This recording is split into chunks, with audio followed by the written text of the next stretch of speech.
ऐसा तो नहीं कि उनको साइनस की समस्या है।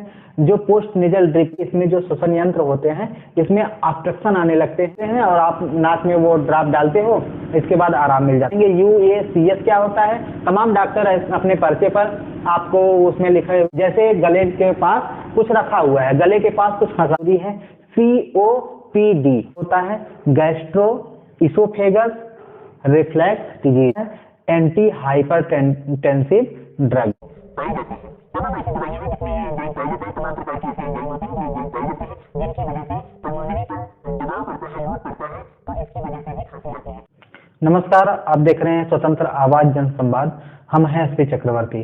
आज हम बात करेंगे एक ऐसी समस्या के विषय में जिस समस्या के बारे में हर व्यक्ति तो नहीं लेकिन तमाम ऐसे परिवार हैं जिस परिवार के लोग या कोई न कोई एक सदस्य उस बीमारी से बहुत परेशान रहता है। हम सीधे सीधे आज बीमारी पर चर्चा करेंगे। वो बीमारी है क्रॉनिक कफ, यानी कि लंबे समय से चली आने वाली खांसी।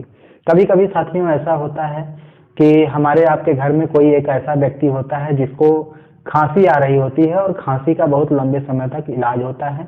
किसी किसी को कई कई हफ्ते तक, किसी किसी को कई कई महीने तक और किसी किसी को कई कई सालों तक खांसी आती है। और डॉक्टर ये भी सलाह दे देते हैं कि आपको इतने दिनों से खांसी आ रही है तो आप इसका ट्यूबरकुलोसिस का टेस्ट करवा लो, हो सकता है आपको टीबी हो गई हो। उसे ये भी लगता है कि कहीं मुझे टीबी तो नहीं हो गई। ऐसे में वो ट्यूबरकुलोसिस की भी जांच करवा लेता है, लेकिन ट्यूबरकुलोसिस की जांच करवाने के बाद भी वो रिपोर्ट नेगेटिव आती है, यानी टीबी नहीं होती है, फिर भी खांसी की समस्या बंद नहीं होती है।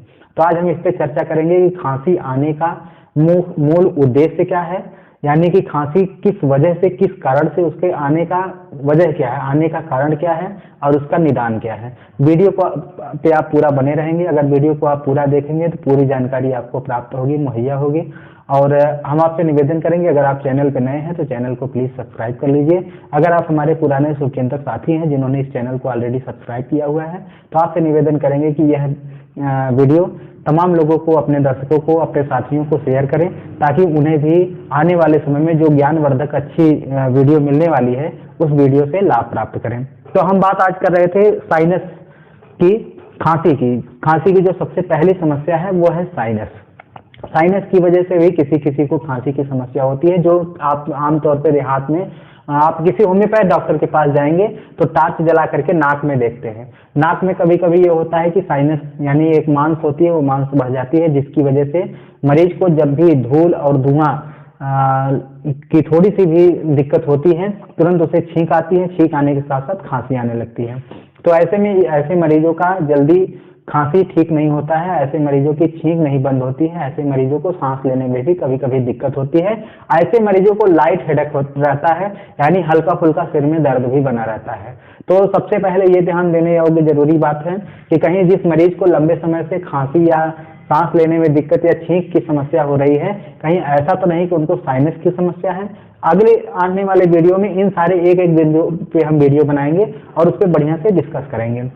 दूसरी समस्या आती है जो पोस्ट नेजल ड्रिप, यानी कि साइनस के ही जो भी समस्या होती है, इसमें होता क्या है कि इसमें जो श्वसन यंत्र होते हैं इसमें ऑब्स्ट्रक्शन आने लगते हैं, यानी कि जो ये श्वसन नलिका होती है इसमें जगह जगह रुकावट आने लगती है, बाधा आने लगती है, यानी कि ऑब्स्ट्रक्शन आने लगते हैं। तो इसकी वजह से भी खांसी बहुत महीने तक आती है। जब खांसी का इलाज होता है तो खांसी तो ठीक हो जाती है, लेकिन फिर दोबारा खांसी आने लगती है। कभी कभी साइनस की समस्या में आपने देखा होगा कि डॉक्टर जो है दवा देते हैं, दवा के साथ साथ एक ड्रॉप देते हैं, नेजल ड्रॉप, जो कि नाक में डालने की सलाह देते हैं कि इसको भैया अपने नाक में रोज डेली सुबह शाम दोपहर या कभी कभी सुबह शाम अकॉर्डिंग टू कंडीशन मरीज को देते हैं और आप नाक में वो ड्रॉप डालते हो, इसके बाद आराम मिल जाता है। इसके बाद क्योंकि वीडियो बहुत लंबा ना खिंच जाए, क्योंकि मैं देख रहा हूं कि तमाम ऐसे दर्शक हैं जो वीडियो को पूरा नहीं देखते हैं, बीच में स्किप कर जाते हैं, तो मैं चाहूंगा छोटा छोटा इस सारे विषयों पे छोटा छोटा बात, छोटी छोटी बात कर ली जाए। अगला जो ऑप्शन आता है वो आता है UACS का। अगर आप कहेंगे UACS क्या होता है, तमाम डॉक्टर अपने पर्चे पर आपको उसमें लिखे हुए आप पाएंगे UACS। UACS का मतलब होता है अपर एयरवे कफ सिंड्रोम, यानी कि जो फेफड़े का ऊपरी हिस्सा है, जो एयरवे है, जो श्वसन यंत्र है, जो रास्ता जाने वाला होता है, उसमें कफ इकट्ठा हो जाता है, उसमें डिजीज आने लगती है, उसमें कभी कभी इन्फ्लामेशन आने लगती है, उसमें कभी कभी बाधा पड़ने लगती है, रुकावट आने लगती है, उसकी वजह से भी खांसी लंबे समय तक आती रहती है। ऐसा मरीज को महसूस होता है जैसे गले के पास कुछ रखा हुआ है, गले के पास कुछ फंसा हुआ है।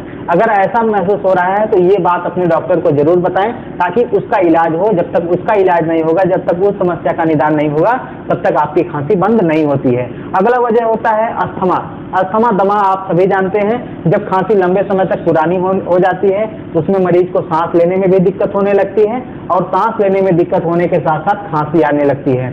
तो दमा और अस्थमा की जो समस्या है वो 40 साल, 45, 50, 55 साल के बाद भी ऐसी दिक्कतें होने लगती है।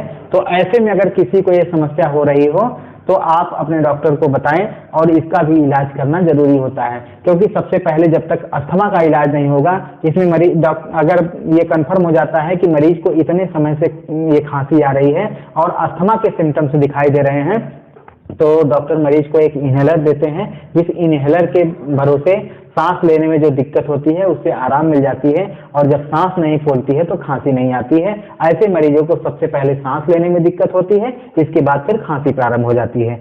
एक और समस्या इसी के बाद आती है जो बहुत ही मोस्ट है, जिसको जानना बहुत जरूरी है, COPD। COPD का मतलब होता है chronic obstructive pulmonary disease. Chronic obstructive pulmonary disease. इसमें होता यह है कि जो पल्मोनरी सिस्टम है, यानी कि जो फेफड़े हैं, फेफड़े में कुछ ऐसे सेल होते हैं जो डैमेज इसलिए होने लगते हैं क्योंकि उनमें ऑब्स्ट्रक्शन आने लगता है। ऑब्स्ट्रक्शन मतलब रुकावट आने लगता है, उसमें बढ़िया से ऑक्सीजन लेवल की सप्लाई नहीं हो पाती है, जिसकी वजह से COPD की समस्या। COPD एक अलग चैप्टर है, इस COPD पर पर्सनल एक दिन हम वीडियो बनाएंगे, उसको आप देखिएगा। COPD का पूरा मतलब आपको समझ में आ जाएगा। इसके अलावा जो अगला एक ऑप्शन है वो है GERD। अगर COPD की समस्या है तो COPD का अलग इलाज होता है, वो डॉक्टर आपका ट्रीटमेंट करेंगे इसके बाद। तो ये सारी चीजें आपको डॉक्टर को बताना जरूरी होता है। GERD एक समस्या होती है। GERD का मतलब होता है गैस्ट्रो इसोफेगस रिफ्लक्स डिजीज। कभी कभी कुछ लोगों को गैस की समस्या की वजह से भी खांसी बहुत लंबे समय तक आती है। ये जरूरी नहीं है कि आपको अगर खांसी आ रही है तो आपके गले में दिक्कत है, आपके नाक में दिक्कत है या आपके फेफड़े में ही दिक्कत है, ये एक्सरे में भी नहीं आता है। तो ऐसे में आप डॉक्टर को भी चाहिए और आपको भी चाहिए कि अपनी समस्या को बताएं। कभी कभी इसमें ये होता है कि जो एसिड है, जो एसिड बनता है, वो एसिड कभी कभी रिफ्लैक्स होने लगता है, यानी कि वापस आने लगता है। जो इसोफेगस और ट्रैकिया है वो जाकर के एक दूसरे के साथ जो है टकराव करने लगता है, तो इसकी वजह से इसोफेगस के रिफ्लेक्शन की वजह से भी ये खांसी की समस्या बनी रहती है। एक और समस्या है जिसको डॉक्टर लिखते हैं AHD। AHD का मतलब होता है एंटी हाइपरटेंसिव ड्रग। अगर कोई एंटी हाइपरटेंसिव ड्रग ले रहा है, एंटी हाइपरटेंसिव ड्रग क्या है? एंटी हाइपरटेंसिव ड्रग का मतलब है किसी को अगर बीपी की समस्या है, कोलेस्ट्रॉल की समस्या है, जिसकी वजह से वो बीपी हाई ब्लड प्रेशर की दवा ले रहा है मरीज, और हाई ब्लड प्रेशर की दवा लेने की वजह से भी किसी को उसके रिफ्लेक्शन की वजह से खांसी आती है। अब आप कहेंगे हाई ब्लड प्रेशर की दवा से क्या दिक्कत हो सकती है, तो आपको हम बता देना चाहते हैं कि हाई ब्लड प्रेशर की जो दवा होती है, हाई ब्लड प्रेशर की दवा में कभी कभी एंजियोटेंसिन कन्वर्जिंग एंजाइम पाए जाते हैं। तमाम ऐसी दवाइयां हैं जिसमें ये एंजाइम पाया जाता है। तमाम प्रकार के ऐसे एंजाइम होते हैं जो एंजाइम पाए जाते हैं जिनकी वजह से पल्मोनरी पर दबाव पड़ता है, लोड पड़ता है, तो इसकी वजह से भी खांसी आती है। और भी कई वजह हैं। हम आपसे निवेदन करेंगे कि आप आने वाले वीडियो में इन पे विशेष एक विषय पर खांसी के लिए चर्चा की जाएगी, क्योंकि हो सकता है आने वाले समय में कोविड और भी बढ़े तो खांसी की समस्याएं बढ़ेंगी, और इस पे हम वीडियो आपके बीच में डालते रहेंगे। इसके अलावा और भी जो चिकित्सक हैं, जो चेस्ट फिजिशियन हैं, चेस्ट फिजिशियन से मिलकर के हम खांसी के संबंध में आपको एक लंबा इंटरव्यू, एक लंबी वीडियो के साथ जल्द ही मुलाकात करेंगे। आपसे निवेदन है कि और भी तमाम ज्ञानवर्धक वीडियो को देखने के लिए आप इस चैनल को लाइक करें, सब्सक्राइब करें, शेयर करें लोगों तक, ताकि यह जानकारी अधिक से अधिक पहुंच सके। आज के वीडियो में बस इतना ही। नमस्कार, जय हिंद, वंदे मातरम।